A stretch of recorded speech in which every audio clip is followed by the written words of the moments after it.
এক বাবা এসে বললেন, উমরে ফারুক আমার ছেলে কথা শোনে না, বেয়াদব। উমরে ফারুক ছেলেরে ডাকলেন, বাবা তুমি তোমার আব্বাজানের কথা শোনো না, এটা তো কবিরা গুনাহ। ছেলে বলে, উমরে ফারুক সব দায় দায়িত্ব আল্লাহ ছেলে মেয়েদেরকে দিয়েছে, বাবা মাকে কোনো দায়িত্ব দেয় নাই? উমরে ফারুক বললেন, অবশ্যই দায়িত্ব দিয়েছে।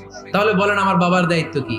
উনি বললেন, প্রাইমারিলি প্রথমত 3 দায়িত্ব। পৃথিবীর প্রতিটি বাবার উচিত ছেলেদের মেয়েদের জন্য ভালো মায়ের ব্যবস্থা করা। 2 নম্বরে সুন্দর তার একটা নাম রেখে দেয়া। 3 নাম্বার তার আল্লাহর কিতাব শিক্ষা দেওয়া। এবার ছেলেকে আমার আব্বা 3টার একটাও করে নাই। এবার ওমরে ফারুক রেগে গেলেন, বাবার কাঁধে ধরলেন। ছেলে বলে, আমিরুল মুমিনিন, আমার মা নর্তকী, আমার মা মাজুসি, আমার মায়ের মধ্যে কোনো আদব কাদব নাই, সুন্দরী দেখে আমার মা রে বাবা বিয়ে করছে, আমার মায়ের কাছ থেকে জীবনে কিছু শিখি নাই। 2 নাম্বার সাম্মানি খানফাসা, আমার বাবা আমার নাম রেখেছে চামচিকা। ওয়ালাম ইউআল্লিমনি হারফাম মিন কিতাবিল্লাহ, আমিরুল মুমিনিন, শুধু তাই না, আল্লাহর কোরআনের একটা অক্ষর আমার বাবা কোনোদিন আমারে শিক্ষা দেয় না। ওমর ফারুক রেগে গেলেন, এবার বাপের কান্দে ধইরা মারতে শুরু করলেন। তুই ফুলার নামে